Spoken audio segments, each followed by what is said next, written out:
Secretary of State Rex W. Tillerson arriving at Bagram Airfield, Afghanistan, on Monday. The trip was kept secret until after he had left. Pool photo by Alex Brandon BAGRAM AIRFIELD, Afghanistan. Secretary of State Rex W. Tillerson made a secret 2-hour visit to the main American airbase in Afghanistan on Monday, arriving in a military transport plane to meet top Afghan officials inside a massive bunker. Nearly 20,000 military personnel, contractors and others live and work at the base, Bagram Airfield north of Kabul.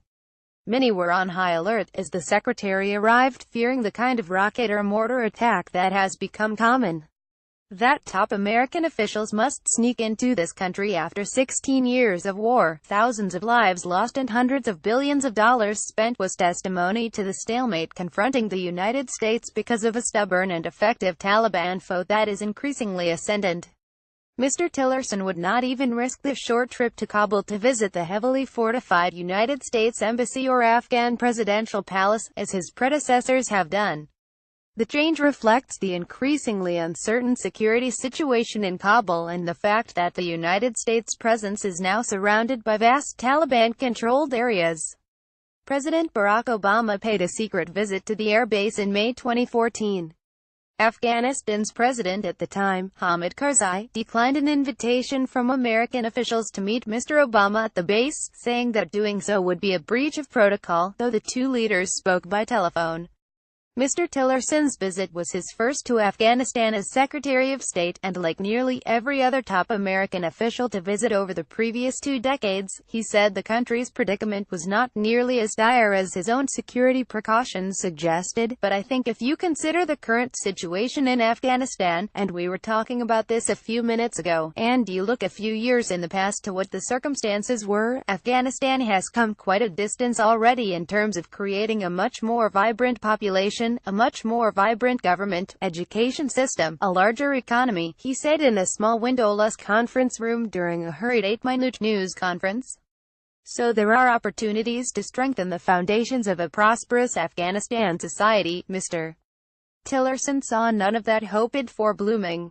When the huge maw of the C-17 aircraft that he flew into Bagram opened, he was greeted by John Nicholson, the commander of United States operations in Afghanistan, along with a sizable contingent of soldiers and security guards.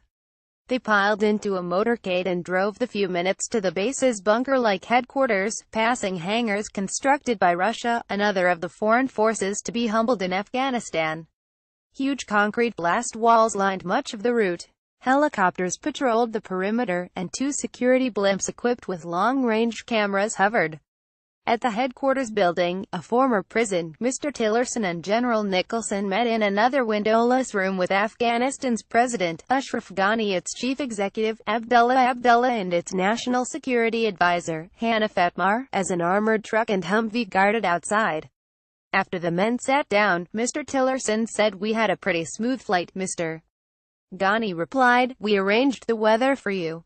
Mr. Tillerson brought with him a 6-person press contingent that was taken aside late the night before and sworn to secrecy about the trip until his plane returned to Doha, Qatar, where the trip had originated. After 8 months of internal discussions, President Trump in August announced his policy for Afghanistan, an effort to prevent an obvious loss in the country. Commanders will be allowed to request troops as needed, and the administration emphasized that it would increasingly rely on regional partners like India to improve stability. Mr. Trump also promised to pressure Pakistan, which United States officials have long accused of playing a double game in Afghanistan, publicly supporting the United States mission here while secretly bankrolling and giving shelter to the Taliban and other insurgent groups. But the massive airbase here demonstrates why the administration cannot get too tough with Pakistan, since nearly all of the supplies for this fortress city are transported by air or land through Pakistani territory. Soldiers can order supplies and gifts from Amazon, which delivers daily to the base.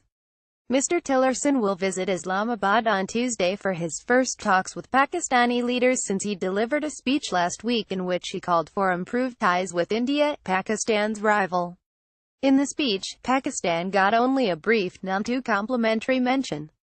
On Monday, Mr. Tillerson said that the United States was increasingly concerned about the stability of Pakistan, which has a large nuclear arsenal. Pakistan needs to, I think, take a clear-eyed view of the situation that they're confronted with in terms of the number of terrorist organizations that find safe haven inside of Pakistan, he said.